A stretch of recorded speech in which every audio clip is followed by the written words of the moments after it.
Wait a minute, Doc. Are you telling me that you built a time machine? Out of a DeLorean? The way I see it, if you're gonna build a time machine into a car, why not do it with some style? Besides...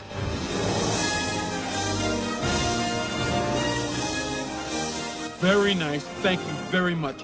Now, why don't you make like a tree and get out of here? It's leave, you idiot. Make like a tree and leave. You sound like a damn fool when you say it wrong. All right, then, leave! What's your name, dude? Martin. Eastwood. Clint Eastwood. What kind of stupid name is that?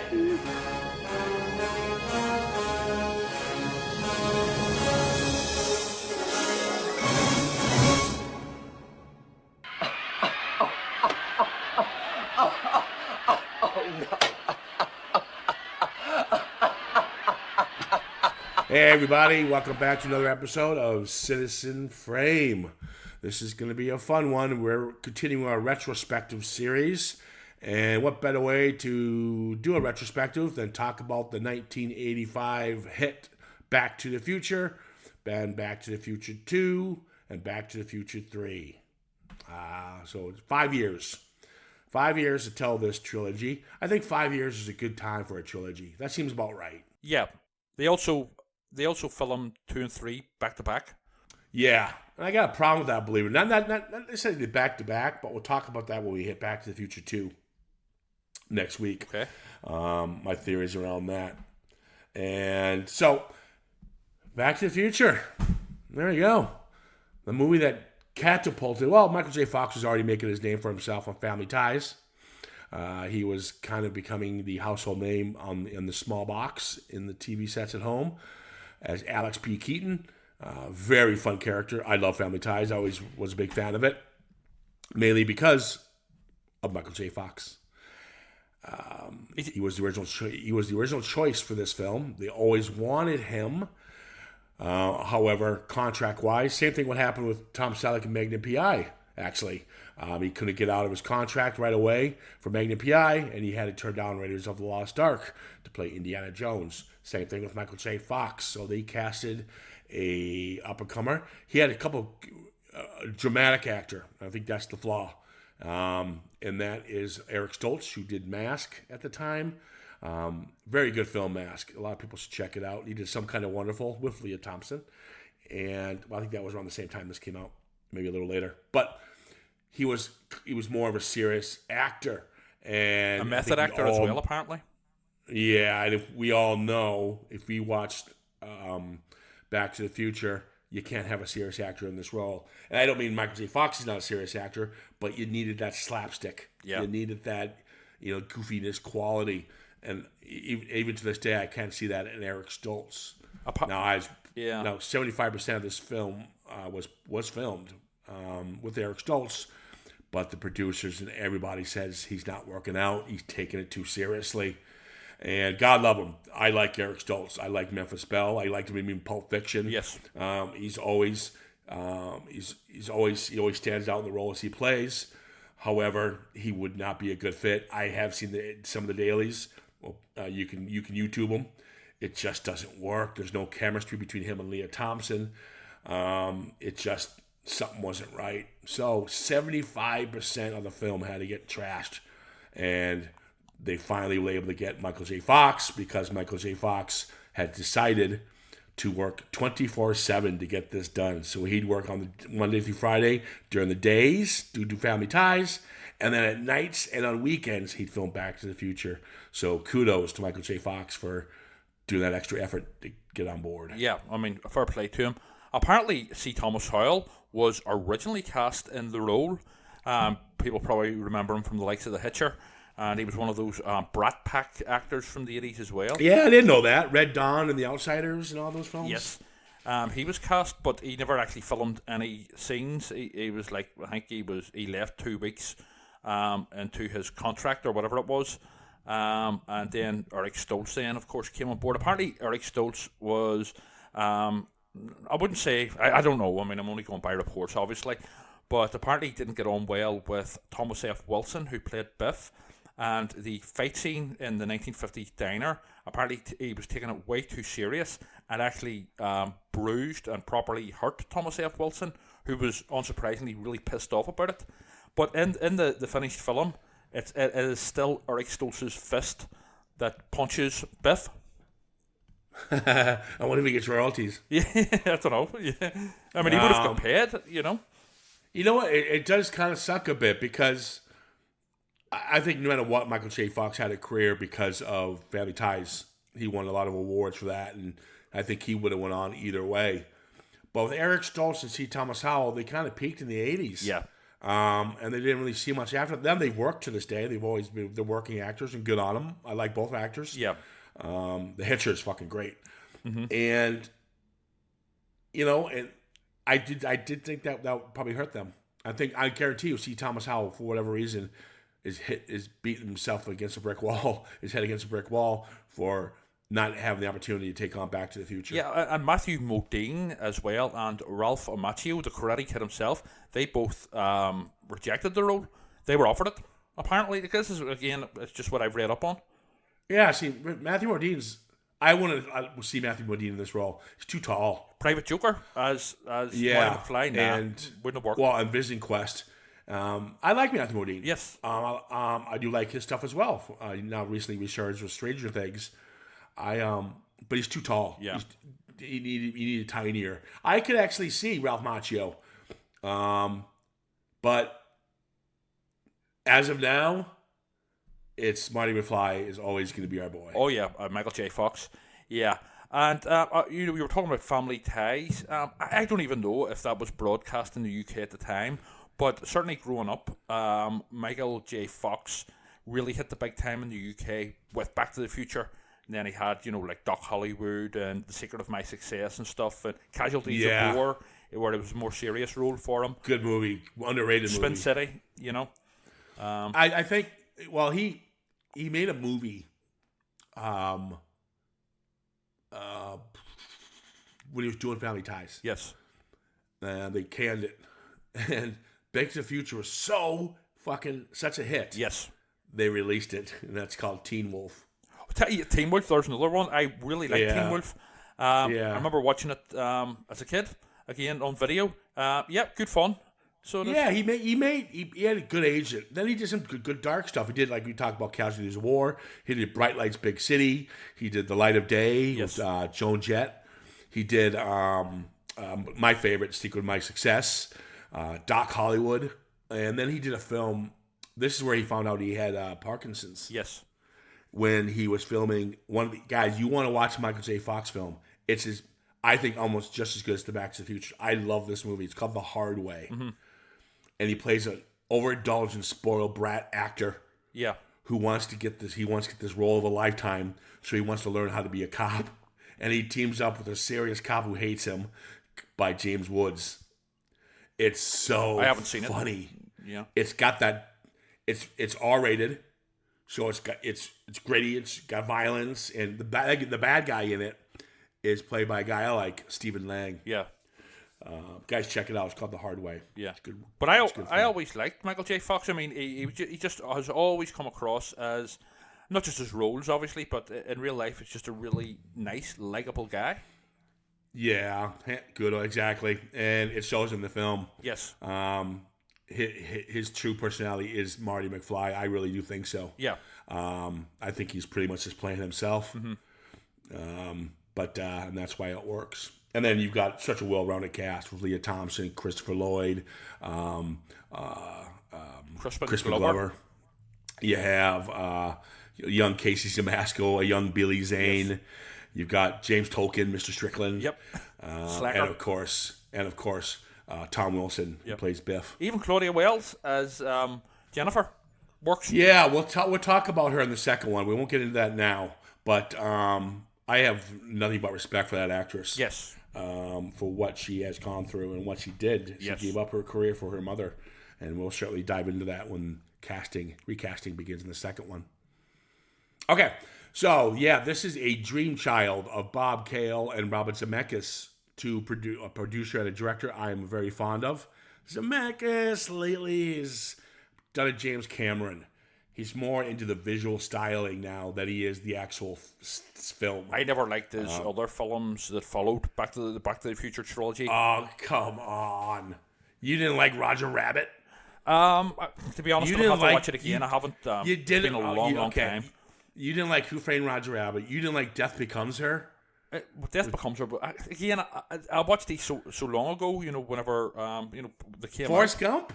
For Forrest Gump, it's Castaway. I mean, but you got to admit, I think you just don't remember some of the stuff he's done. To be fair, I think that's a fair point. But yeah, I mean, just a lot of the stuff wasn't really my thing. Forrest Gump's a strange one. I think Forrest Gump was hugely popular in America, but I think non-Americans didn't really get it as much as Americans did, because it's more about American history, if you know what I mean. Yes, yeah, that's true. But I mean, Flight is a great one with Denzel Washington. My personal What Lies Beneath, where Harrison Ford plays a bad guy. So he's a very he's a top quality director. I'm not denying that. But and I know you don't like it, but I love Romancing the Stone. And Romancing the Stone is the reason he got this film. Again, it would be a case of I would have to rewatch these because it's been so long. A lot of these ones that he did. Yeah, that's fair enough. I would say Zemeckis was like Richard Donner. Yeah. Always had a hit. He is, I do think, he did a movie called Used Cars, and that was the movie that tanked on him, but it's with Kurt Russell. Yeah. And it's a comedy. It's very funny. You guys should check it out. And it didn't do well, and he got lucky getting Romancing the Stone, and then he was able to greenlight Back to the Future. And to this day, Robert Zemeckis and Bob Gale both own the rights, equal shares to Back to the Future, not Spielberg. And they have also stated that there will be no reboot, remake, or any of that nonsense while they're still alive. Yeah, they said this will never ever happen. Good on them. Yep, I agree. Don't fucking touch it. Yep. So guys, out now, there's a big thing going around with Tom Holland. I think someone's trying to campaign for. And actually, in all fairness, if you were going to do it, Tom Holland's not a bad choice. But you can't touch Back to the Future, guys. Move on. If it ain't broke, don't try and fix it. You don't touch it. Mm-hmm. Yeah, there you go. And the movie's been greenlit, and here we are, Back to the Future. One of the biggest hits of the 80s, one of the best soundtracks of all time from the 80s. It cost $19,000 to make. I'm going to go on a limb here and say it cost a little more because of the reshoots. So, $19,000, I think it was maybe a bit dear. $19,000, but I'm going to go on a limb here and add another 10 to that. But again, these are just basic numbers here. 19,000 and 324 million worldwide. For me, it's a quintessential 80s film. I was on the set, by the way. When I visited Universal Studios when I was in America a few years ago, was on the set, and that was just a real buzz, I did that tour too. When you can see the DeLorean, and then you take the little trolley. Yes. And you go to and there's the clock. Yep, the clock tower. Now that town, that little Central's, that's where everything was filmed in the 50s, 60s, 70s. And that's where everything. Twilight Zone, all sorts. Yeah, the Monsters, the Burbs, the backlot. The Universal backlot. Everybody films in the Universal backlot, even to this day. Yes. So it's just personally, it was just a real buzz to be like in Hill Valley, it was just after being such a fan of the series, especially the original. Yeah. And it's bad because I saw it. I went to that tour in '88, so Back to the Future was still the big hit, fresh. Yeah. So that's where everyone knew it from. Yes. But my mom was like, "Well, no, that was in I Love Lucy. That was in yes, the old classics." And I'm like, "Fuck that! This is Back to the Future." It was used in the very first episode of the Twilight Zone, Rod Serling's Twilight Zone. And it actually is a similarly type of scene where like Marty is in the 50s and he's like amazed what's going on here. But this episode of the Twilight Zone, I think it's called Where Is Everybody? It's like a guy is walking about dazed because he's the last person on Earth type thing. But it's filmed in that backlot. Yeah, like you said, you probably quite a bit filmed there. Now, we talk during retrospectives. A lot of the retrospectives we do are franchises. Long movies long films that from 40 years, Rockies, the Rambos, Indiana Jones. But this isn't a franchise. I think people get that confused. Yes, this is a trilogy. Yeah, A trilogy is three and done. That's it. And so they don't. If they went above and beyond that, then you start getting into the franchise market. yeah. And it was only ever supposed to be a one-off film. Well, that's my question, because when we talk about two, I feel like some scenes must have been filmed during one in case a hit. I don't know. So apparently they had no intention of doing a sequel. And the final scene where Doc comes back from the future, to say, Marty and Jennifer, it's your kids. Something has to be done about your kids. Apparently that was just put in as a final joke, with no intention of a sequel. And it was then later on the video release that the caption was added, to be continued. We talked about Zemeckis and Gale and Spielberg, and it's got my boy. This is one of his first big outings after working with John Carpenter for all these years. I mean, we talked about Dean Cundey. Mm-hmm. He is the DP. He shot all the Back to the Futures, and this is where he starts working. He starts famously working for Spielberg quite a bit, including Jurassic Park. Yeah. So it's nice to see Dean Cundey. I have to give a massive shout out because I totally forgot about it. For some reasons in the 80s, when you think Spielberg, you think John Williams, or you think Jerry Goldsmith was the composer. But this is not. It is a man by the name of Alan Silvestri, and he did the score. And boy, I gotta admit, they ramp up the score in the second one. I love the score of the Back to the Future. Oh, they're brilliant. They're just so iconic, Yeah, right up there with the Imperial March. Yes, the Raiders March. It's going to withstand the test of time for sure. Yeah. Now let's get something on the way before we start this. There's a lot of perverts out there, and I won't mention names. Let's get something straight, people. If anybody watches this film and thinks incest, those people need help. No, this is Robert Zemeckis is like, if anybody took this to a level and make it what it's not. You know how we talked about horror films and you got those asshole protesters who are out who are this is pornographic. Though people who are saying this is incestual are those people. They are. Yes, they are. They're extremists. What? And they are finding something that's so innocent in its storytelling and using such an ugly word. Right. So let's get something straight, people, and I won't mention names, but it rhymes with Rever. Right. Let me finish. Yep. Okay. So you need to understand that pretty much the definition of incestual is having relations, knowing somebody in your immediate family. Yes. Knowing a deliberate sexual act on someone in your immediate family, knowing that what their relationship is, what their relation is. Yeah. That is pretty much what incest is. This has none of that. Right. Well, it's incest with proxy here. You bunch of sick human beings who would take this innocent film and put that ugly word into this film. Okay. Deserves no respect. Right. Now, Trevor, please continue, because I know you love incest. Right. I would just say that for me, I like winding people like you up, and it is a joke when I say it because it's incest by proxy, because you can't get around it. Basically, his mother falls in love with him. Marty McFly. Disney passed him. That's not that I have any time for Disney, but as you know, it's a studio. But basically, I love wine. It's a joke. I love making a joke about it. Sure. Yeah. You sicko. and not only that, the great thing about that joke is that it winds up people like you No, I don't get wind up. I think you need therapy. Not as much therapy as fucking Lorraine in the film needs. You know? But let me. And how does she know what kissing her brother's like? Let me. Now we're going to discuss the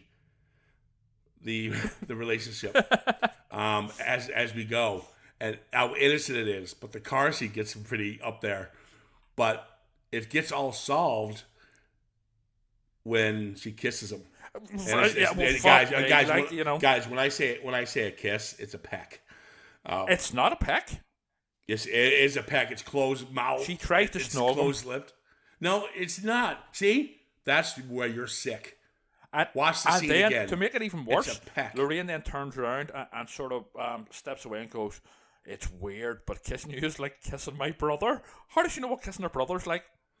Oh, meaning there's no feeling there.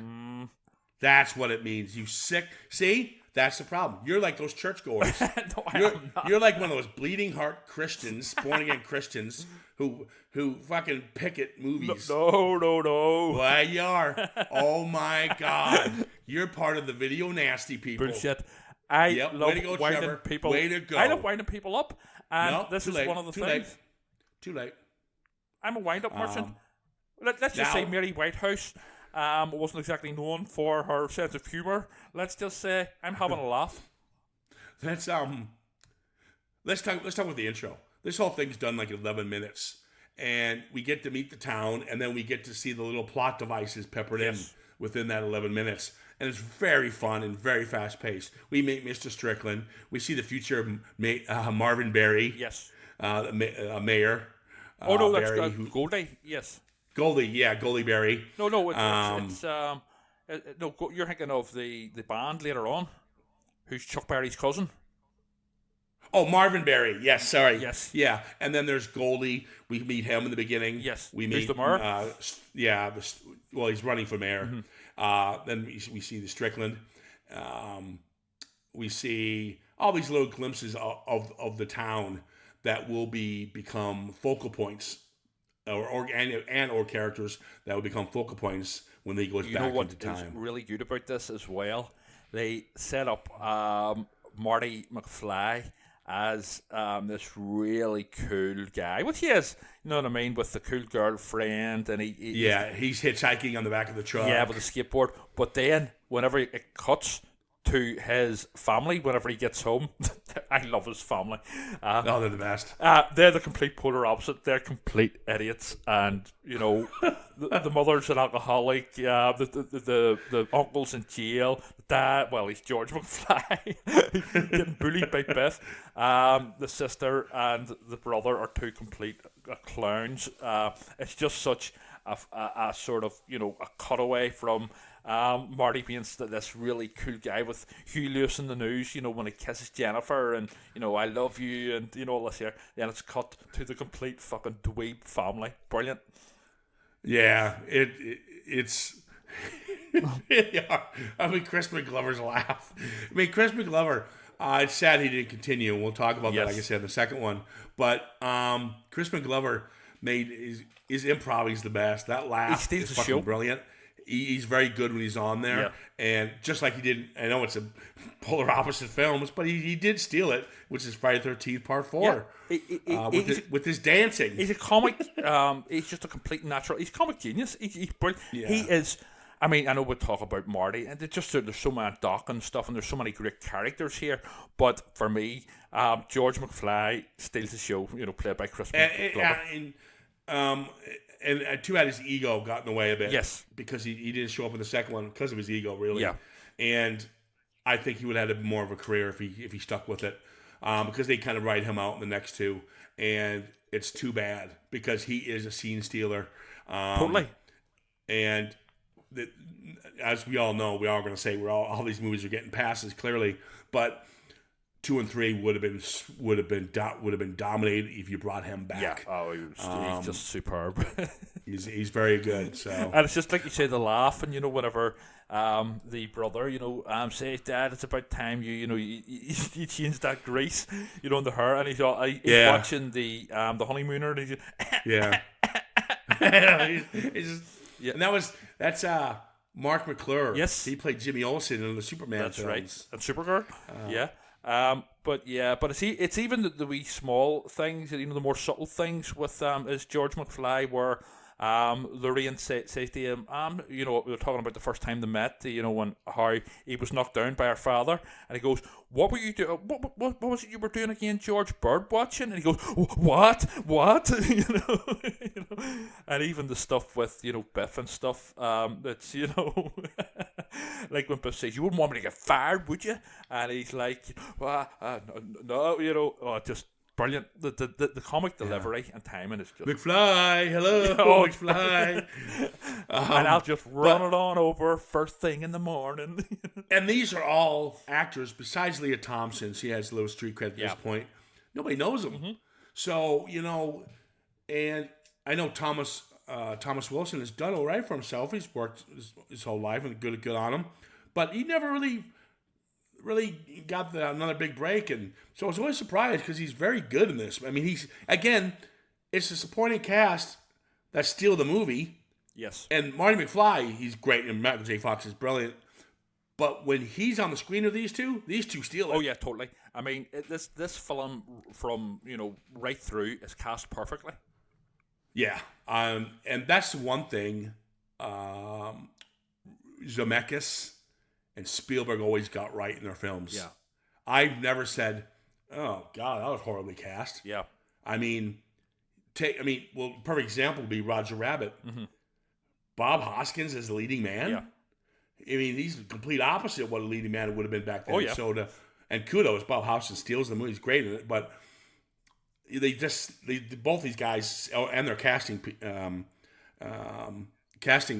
probably Marion Daughtery, I think, casted this. I'm not sure. I'm probably wrong. But anyway, kudos. I mean, they just seem to, they have a niche. They have of casting young actors.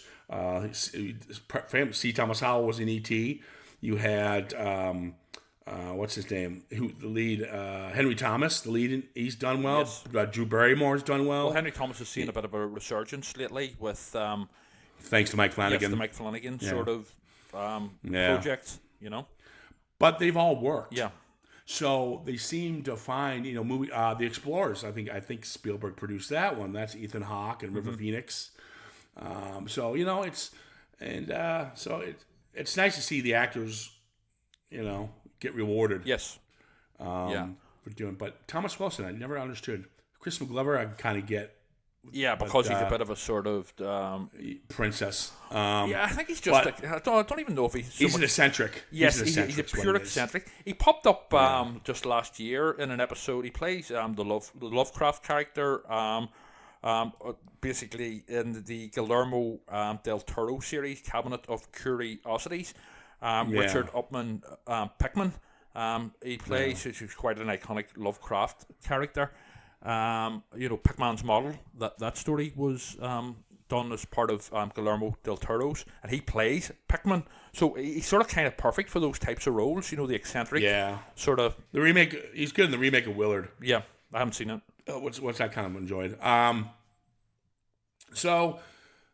movie plants everything well. I love the movie theater's all worn down, but it's a porn theater now. That's right. And the movie on there is orgy American style. Yeah.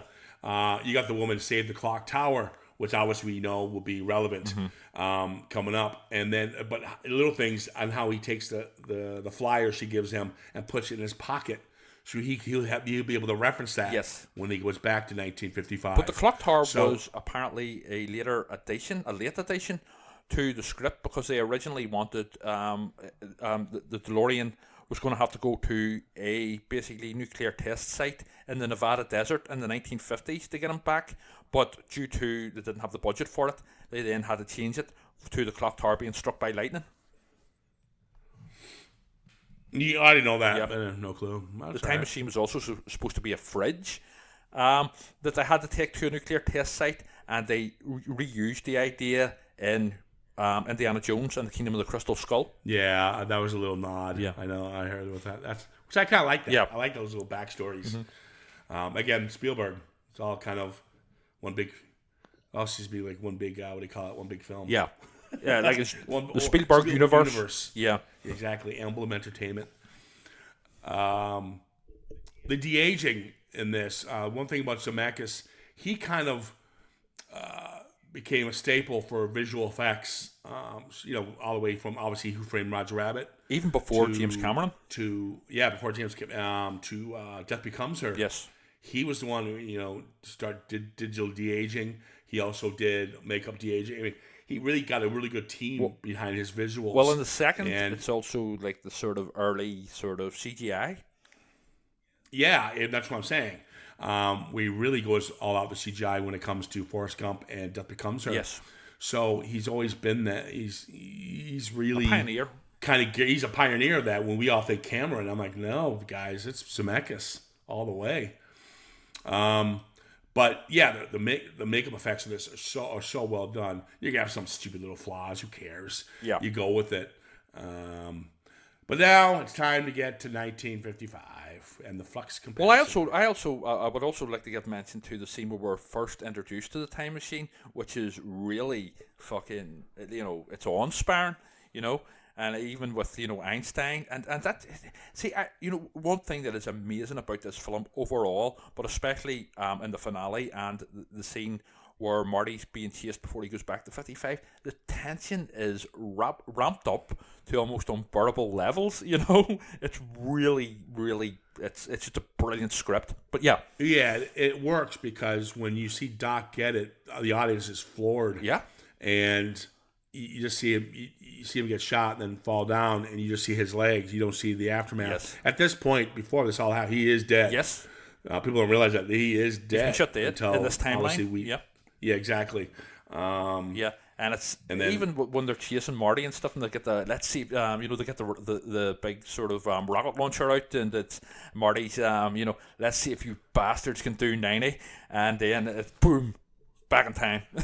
I do like when he goes, Marty goes, plutonium. Why don't you get plutonium? Oh, I just help some Libyan terrorist. Yeah. Tell him I'll make a bomb for him. Okay. So he made them a bomb with like ping pong balls or something like that there, yeah. Yeah. But he goes, Doc, are you telling me that this sucker is nuclear? And Doc's, shh. Yeah, he ripped off a bunch of Libyans. So I love when he hits 1955 and he crashes into the barn. Yep. The scarecrow lands on him. He's screaming. Yep. He's screaming, and he lands into the barn. And these nice little farmers come out.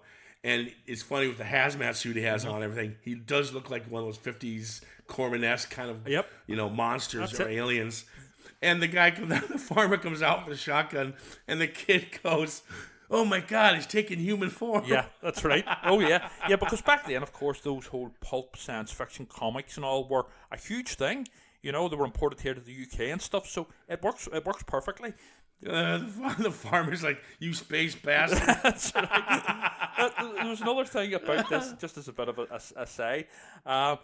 See, whenever this was shown on TV in the UK, like whenever I was still a kid, it was edited, it was censored, the swearing. So you would have had stuff like, it used to really piss me off. You would have had stuff, and it wasn't like, it was dubbed over with the swearing. So, and it's mild swearing, you know what I mean? But it would have been things like, Doc would have been saying, Marty, when this baby hits 88 miles an hour, you're going to see some serious, and instead of shit, it was stuff. That same thing in the States. Yeah, that used to really bug me. But now you can say shit and bastard. Yeah. It's kind of, but back then, family films were quite edgy still. And they had the odd sort of, joke in there for the adults, and also the odd sort of mild swear word like bastard, you space bastard, or shit, It really depends on the context of the swearing. Yeah. Like, you space bastard, that's funny. It's not mean-spirited. That also helps. But this also came out at a time where the PG-13 came into play. Yeah. So you had those movies, thanks to, Temple of Doom, the PG-13 just started in 84. Well... So Red Dawn, Dreamscape, the first two PG-13 movies. It came in 89 with Tim Burton's Batman, which was given, they made up this new certificate, which was a 12. Yeah. So it was. Well, Batman should be. Batman's is actually quite violent. Yeah. But yeah, I think at the time, I think a lot of people, in people's heads, Batman was the 1960s, Kerpow series with, Adam West and Burt Ward. But then all of a sudden there was this dark vision of it with like this psychotic Joker played by Jack Nicholson, and the BBFC, who made the certificates in, Britain at the time, they basically near shit themselves, and they created a whole new certificate for it.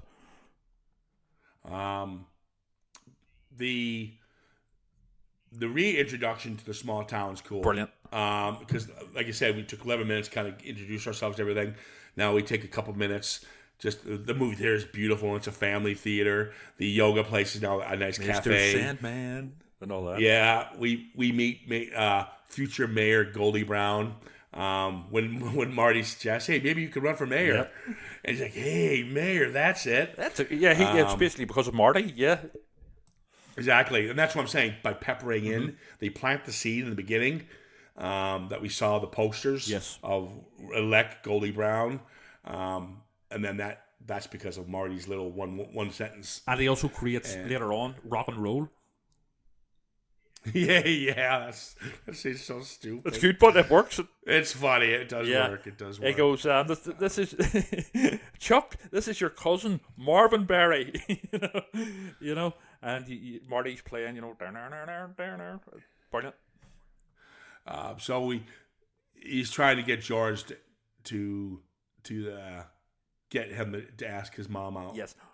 Yeah. Although I love the scene, the first scene where Biff comes into the diner in the 50s and he's McFly, and it's a replay of the previous scene, but Marty at first thinks it's him, and he then realizes again, Crispin Glover, brilliant. Yeah, he's kind of the guy. He plays awkward, shy, and loony really well. Apparently he's like that in real life, so... Oh, yeah. God, his father's like that, too. You recognize his father. People should Google him. He's been in so many films. What's his father called? Oh, my God. Something Glover. Yeah. But no, I promise you Google him, you'll go, oh, my God, that's Christmas Dad, because you'll know him. Guy's been in hundreds of films. Yes. Uh-huh. He's a character actor. I would actor. probably know him, yeah. I've no doubt. Yeah, but then it gets so when he gets hit by the car over George. Yes, that's where things start getting fucked up, and this is where he meets his mom. I love that she keeps calling him Kelvin. Yes. Who's this Kelvin Klein? Yeah. Now, this is where we're talking about the mother's attraction to Marty, and the reason I think the use of the word incest is so wrong is because this whole dynamic, especially the scene in the car, which we'll get to, it plays slapsticky. And what would be an awkward scene, and awkward's a perfect word. Yeah. The way these actors play it almost plays like a Faulty Towers. Yeah, comedy, yeah. It's comic gold. Yeah. And Faulty Towers mastered that. Benny Hill. Yeah. And it's almost be like that. Monty Python. It had that English humor. Yes. I guess you can say. It's that naughty sort of seaside postcard humor. Yeah. You're nodding at the audience and you're winking at us by crossing this line a bit. It's the awkward cringe of the scenes where she's like grabbing his leg at the dinner table and stuff, and it's but obviously they don't go too far, and they just go far enough. You know what I mean? Well, that's my point. Yeah. I never once thought incest when I saw this film. Mm-hmm. I thought, oh, ew, your mom. That's what you know what I mean? That's what I was doing. I wasn't like Trevor going, oh, but I'm just exaggerating for comic effect. So why Trevor has his rolls of paper towels. Bullshit. Bullshit. I'm just enjoying it for just fuck your worst. That's an even worse thing to say. You know, you call Hey me mom, sick. I got my Back to the Future in my sock. That's fucking. You know what I mean? That's no, that's going too far. You know. No, that's perfect. Yeah. Can I just say, you know who I love? Lorraine's dad. Oh yeah. Goes, whenever Marty leaves and it goes, the mother goes, he's a very strange boy, and he's still watching the TV. He goes, he's an idiot. He goes, his parents are probably idiots too. Comes from upbringing. I love it when they're watching The Honeymooners, because they were watching. Wasn't he watching that Yes. in the opening? Yes. So he goes, "Oh, I love this episode. I've seen this before. It's a rerun. What do you mean? This is the first time it's on. Yeah. It's a rerun. Yeah. What's a rerun? Yeah. There's all those wee sorts of things there. Like I say, it's talking about Doc Brown living over near John F. Kennedy Drive, and the dad goes, "Who the hell is John F. Kennedy?" You know. Yeah. You know? By the way, did you recognise Lorraine's dad? He's a character actor. I've seen him in other. Was he in Rockford Files? I don't know, but he's one of the detectives that assists George C. Scott in Legion, Exorcist 3. Oh yeah, he's you could pepper him in everything, you know. Yeah, he does a lot of. He's a character actor, but he's been around for a while. Yeah. So you have, I do like. So he goes to Doc Brown's place. Yes. And he goes, "Listen, it's important you stay out of sight. Don't mix with anybody you know. Yep. Have you done anything? Do we need to be concerned?" He goes, "Well, I might have ran into my parents." Yeah. He's like, "Oh fuck." Yeah. And obviously this is where the clock tower, they know what they have to do. Yes. And while he's working on to get the clock thing going, Marty needs to get George and Lorraine together. Yeah. This whole sequence of events will become a copy and paste in the second one, and it works so well. It's so fast paced. It doesn't stop. So much tension. I mean, like there's anything, you know. Basically, they're throwing the kitchen sink in of everything that can go wrong for Marty, and it just works so well. You know, it's just, you know, he has to, you know, get his parents back together, but then, you know, he has to then get on stage to make them kiss. They have this other guy who cuts in on the dance. Then have to get Marty back to the future. And you know, everything's going wrong. Doc can't get the leads connected, and the car won't start. I know that's a sort of cliche trope in itself. Yeah. You know. Yeah. But it's great. And I love George's big scene where he punches Biff. You know. Yeah, it's a nice. Get your damn and hands off her. But we talk about arcs, and that is the best arc in the entire film. Yeah. Actually, of all the arcs, he's the one who has to have his arc. Apparently, now I haven't read it, but apparently there is a novelization, you know, a novelization tie-in of this, and apparently it gives more background on George McFly, why he is so unconfident and stuff. It's because his father basically drummed it out of him. You know, because he wanted to be a science fiction writer, but his father was all, "Oh, this is stupid," you know what I mean? Catch yourself on. You know, you're never going to amount to anything. You're nothing but a loser. Basically, what Biff is basically telling him as well. But Biff's doing it for different reasons. So yeah, George has a great arc, and he stands up for himself and knocks Biff out. Yeah, but that scene, like I was saying there, of all the characters, his is the arc that has to happen. Yes. It has to. So that's where the tension is. And there's a scene where when he's going to, he thinks it's Marty. Yes. Trying to have his way with his mother.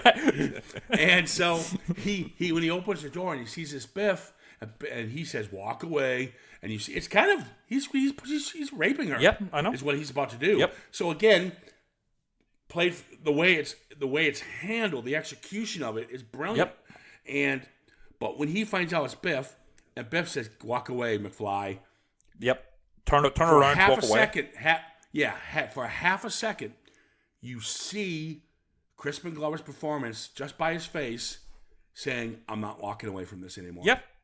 And boom. And he totally. And it's just a look. Yep. And he sells it. And I would say as well, although we've been talking about Crispin Glover's comedy acting, here it's very dramatic acting. And he totally pulls it off, and you see him clenching his fist and just saying, "I've had enough of this bastard," basically. You can see it in his face, and he just thumps him.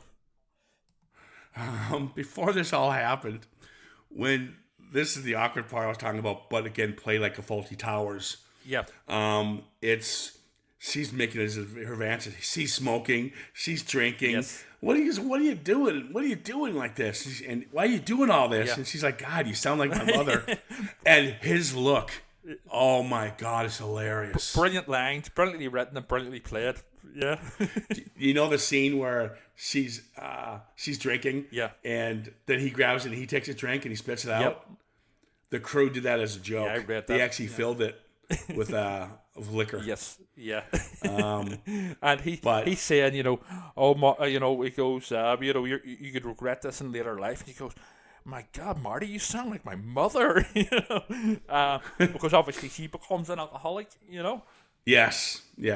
Which is so weird because, again, these guys can get away with it because it's the way the performers are what they're told to do and their actual performance. 100%, and that's how you get away with like dark comedy, because this is dark comedy. Yeah, because you're actually introducing the mother in the beginning as an alcoholic, but you love her. Yeah. You got Joey who's in prison. Uncle Jailbird Joey. You got the brother who works for fast food, and you got the daughter who's doesn't have a life, and so forth. It's just it's brilliant. It's a comedic mess. It's brilliant. Yeah, and I also love the line where we meet Uncle Joey in Lorraine's house. Oh yeah, and he's just a toddler in the playpen, and Marty goes to him, "Better get used to these bars, kid." yeah. So many just brilliant lines that just. And that's my point, though. The movie in that first fucking 15 minutes, you had it planted everything so perfectly. Yep. And then when it's referenced again in the 50s, you get it. Yeah. And not only that, this is why this film works so well on repeat viewings as well, because you those things, even you notice them more the more and more times you watch it. It's this to me is one of the is a near perfect film right across the board. It is. Now I do have it's a big part of I got two problems with it. Go ahead. So since you brought it up, near perfect, this is why it probably isn't to me. And they're probably petty, but we talked about how this movie plants the seed a lot. Yeah. Now the scene where he's going to write a letter to Doc because he's not going to listen to him. I'm going to write a letter to Doc. Yeah. And I'm going to put it in his pocket, and he'll find out, please protect yourself in the future because you'll be shot. Yeah. All right? I think once he tries to convince him, and he says, Marty, I don't want to hear about it because that could be, it could change the future, blah, blah, blah, blah, blah. Yeah. Right? I don't think you show him write the letter. I think that whole scene should have been cut. You don't see him. He goes, I need to communicate this with you. You end it there. No. So the audience now is on. Now the audience is in with Marty, and you feel like, oh, he never got to tell him. And so when he does go back to the future, and he sees him get shot, the audience would still be upset because But then you could have said, and then have maybe a flashback. He actually put a letter in his coat. Yeah. Do you get what I'm saying? I understand what you're saying, but from my point of view, it does work for me in that because it shows, whenever he's writing the letter, it shows how concerned Marty is and his emotional connection to Doc. By the way, people have brought this up as well. I haven't even addressed this, but people have also of the weirdness of the film. What the fuck is this old crazy scientist doing hanging about with a 17-year-old boy? But anyway, we can sort of give that a Oh, I don't mind that. Yeah, I know. I don't mind that. Oh, here we go. No, hey, I don't now mind. you're you're pedophile. You sicko, man. Incessant. You people, Yep. and your elevated horror.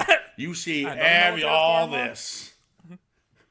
Anyway, So- no, I'm joking again. But anyway, this scene where he's writing the letter, it does show Marty's connection with Doc and his concern because he knows Doc's I gonna be know, killed. but I think it would have been a nice little twist. Something, that little extra, because then the audience would. I think you get what I'm saying. I You're understand. Right. But what works either way. But I was more sort of, again, it's a very, very minor niggle. It's whenever Doc then, back in 1985, Doc reveals that he still tipped the letter back together again. And then and then he goes, but I figured, what the hell? That's kind of like goes against Doc's character, where he's like, exactly, Yeah. exactly, and that's another way they could have played it, because you're right. He's bitching and moaning about it. I can't because I'm a scientist Yes. and blah blah blah, and then all of a sudden, oh, what the hell? Yeah. But it would have been better if he goes, what happened? He goes, I accidentally read this when I pulled it out of my pocket back in Yes, 1955. something like that. And that would have been better. Yes. And so I think I'm holding what I'm saying. Yes. I think yeah. don't show the letter. But the actual letter writing scene does work for me on an emotional level, and you. Okay, that's fair. I think it's the opposite. Yeah. But Okay, fair enough. to each their own. It doesn't kill it. It just, No, but not it'll at all. work. Not at all. And here's another one. Go ahead. Now, the whole film, we've been good. We're not talking about time and space. And we're not talking about, if you did this, you would have done that. We're not doing Yeah. that. If we're here to nitpick a time travel movie, we'd be here all night, and we'd be here. Terminators are just so bad. Yeah. There's no such thing as a realistic time travel movie. So let's just move on from that. Yeah. But there is one thing, and it's a big one. When he has the photo of him, the sister, and his brother at the well. Yes. And they see the brothers disappeared because Yeah. wouldn't they all disappear at the same Erased time? from No. It's about because they were born before Marty, because they're older, and it's like the timelines. This has been explained, and again, by Bob Gale and Zemeckis, it's the timelines catching up. So while they have an action has happened, but the timeline in the future from 1955 takes a while to catch up. So that's why the brother goes first, okay. then the sister, and Marty Okay. last because he's the youngest. There is a little thing as well. Whenever Marty is says he's in the time machine, he's saying, "I have well, Doc's not listening to me. I have to get back earlier to save him." He says 10 minutes should do it. Well, he's got a time machine. Why didn't he just fucking go back a day earlier, something like that? 10 minutes. That's cutting it too fine for me. Yeah, I didn't get that. I didn't get that either. I remember saying, 10 minutes? What the fuck are you supposed to do there? Yeah, but obviously it's a plot contrivance. But apart, this is very, very minor stuff, nitty-gritty that we're getting into. But, this is, to me, one of the all-time greats, without a shadow of doubt. If not the greatest that I've seen. Obviously, I haven't seen every single film ever made. But, it's practically perfect. Yeah. Yeah, when he flies back and he goes, Doc, what are you doing back? You got to come with me. Bring Jennifer. It involves her too. Yeah. And he's like, well, what happens? We become assholes or something? And then it cuts away. I remember seeing this in the theater going, oh, no. Yeah. Because the second one, they say, to be continued. This one, they did it in the theater. They did it. The video release, Yes, they do. yes. But in the theater and in the 4K one that I own, they don't say it. It's the regular cut. Yeah. So it just ends. I remember wanting more. Yes. Yeah. Well, again, exactly. And then, of course, back in this alternate 1985, that George and Lorraine, they're all successful, and it's all a happy ending. And George is a science fiction author, and Yeah. And this is where Glover didn't return. Now, the rumor was because Glover wanted more money. That's what Zemeckis and the gang said. Yes. And Glover, and researching it, we have found out that Iris was greed, because the reason he didn't return is, quite frankly, arrogant and selfish. He didn't like the fact that the family had riches at the end of it. He didn't like the fact that money saved the family. yes. The money didn't save the family. It was love It and just George standing up for himself. Yeah, that's what saved the family. Him, a successful writer, is... It was just a side effect of Yes. Yeah.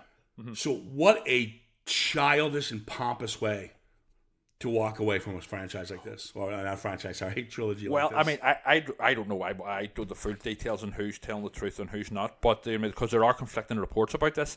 But apparently, according to Crispin Glover's argument, it was he was saying that he was offered less money than Leah Thompson and other characters in the second one who had a similar amount of time and lines and stuff.